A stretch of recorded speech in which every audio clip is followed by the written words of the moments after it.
how the technology is being used to rescue people who are said to be trapped under the debris here in Bangkok area.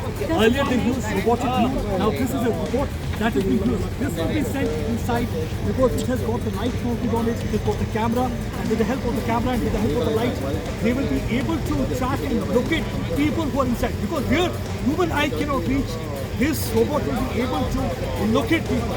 And here the human being cannot go inside.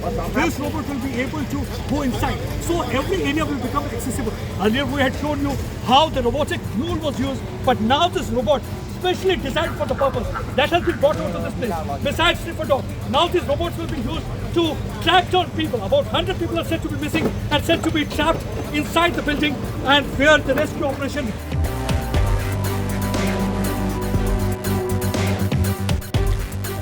और आप देख सकते हैं मेरे पीछे इस समय dog squad लेकर रेस्क्यू ऑपरेशन करने वाले पहुंच चुके हैं और पूरी कोशिश की जा रही है जो जिंदगी और मौत के साथ इस समय जूझ रहे कंस्ट्रक्शन वर्कर जो पिछले 3 दिनों से इस बिल्डिंग के नीचे दबे उन्हें निकाला जा सके। ये जो आप देख सकते हैं ये जो स्निफर डॉग्स हैं, इन स्निफर डॉग्स का इस्तेमाल करके ये उनको लोकेट करने की कोशिश कर रहे हैं कि 10 के करीब यहाँ पे स्निफर डॉग्स इस समय लाए गए हैं और ये इनको लेके यहाँ पे कोशिश कर रहे हैं कि निकाला जा सके। और देखो आप देख सकते हैं मैं उसी बिल्डिंग के सामने खड़ा हूँ जहाँ पे इस समय बड़ी बड़ी क्रेन्स रखी हुई हैं, बड़ी बड़ी मशीनें रखी हुई हैं और बड़ी मशीनों के जरिए इनको निकालने की पूरी कोशिश की जा रही है। बताया जाता है कि 12 के करीब अभी लोग मारे जा चुके हैं और 100 से ज़्यादा जो है कंस्ट्रक्शन वर्कर मिसिंग है। बताया जाता है कि वो इस मलबे के नीचे दबे हुए हैं और आप देख सकते हैं इस समय डॉग स्क्वाड यहाँ पे खड़ा है और पूरी कोशिश की जा रही है कि इन डॉग्स के द्वारा इनको लोकेट किया जाए। यही नहीं बल्कि टेक्नोलॉजी का इस्तेमाल भी किया जा रहा है। हमने देखा कि कटिंग पैकेज टेक्नोलॉजी जैसे रोबोट्स कहते हैं उनका भी इस्तेमाल किया जा रहा है, क्योंकि जहाँ पर इंसान की नज़र नहीं पड़ती वहाँ पर रोबोट्स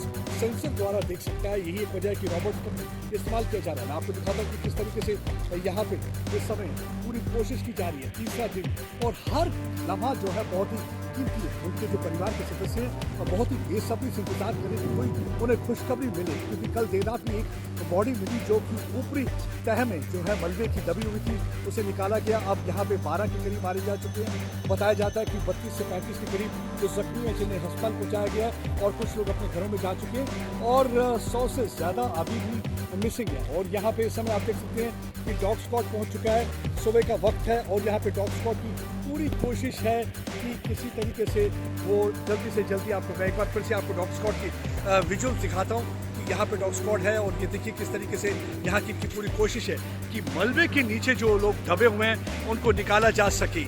ये डिफरेंट ब्रीड के जो डॉग्स हैं, ये कैनाइन स्क्वाड पहुँच चुका है और इस समय 10 से ज़्यादा जो है डॉग्स यहाँ पे हैं और डॉग जो है स्निफर डॉग्स हैं और इनके द्वारा लोकेट किया जा सकता है जो लोग मलबे के अंदर दबे हैं और इस समय पूरी कोशिश की जा रही है। वहीं दूसरी ओर आपको दिखाता हूँ कि किस तरीके से क्रेन द्वारा, मैं आपको विजुअल दिखाने की कोशिश करूँगा किस तरीके से क्रेन द्वारा ये कोशिश कर रहे हैं। आप देख सकते हैं ये जो है क्रेन के द्वारा इस समय देखा जा रहा है कि कैसे लोग वहाँ पे दबे हुए हैं, उनको ढूंढने की पूरी कोशिश की जा रही है, क्योंकि परिवार के सदस्यों की परेशानी लगातार बढ़ती जा रही है। आप मेरे पीछे देख सकते हैं कि क्रेन और ट्रॉली का इस्तेमाल करके मलबे को देखा जा रहा है। हमने देर रात देखा कि ड्रोन्स का भी इस्तेमाल किया गया था, लाइट्स जो थी ड्रोन पे लगी हुई थी और यहाँ पे इस समय आप एक बार फिर से मैं आपको दिखाता हूँ कि डॉग स्क्वाड यहाँ पहुँच चुका है और डॉग स्क्वाड की पूरी कोशिश है कि यहाँ पे किसी तरीके से लोगों की जिंदगियाँ बचाई जाएँ, क्योंकि वो जिंदगियों को ढूंढने के लिए आए हुए हैं। उनके परिवार के सदस्य परेशान हैं।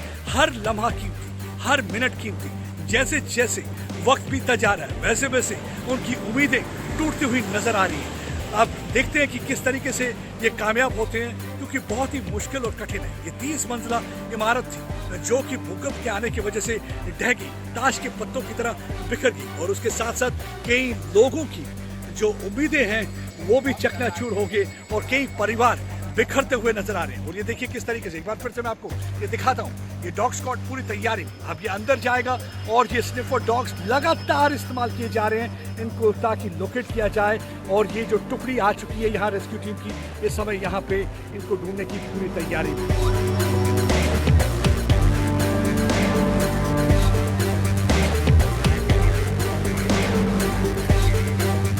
If you like this video, then like, share and subscribe to Mirror Now.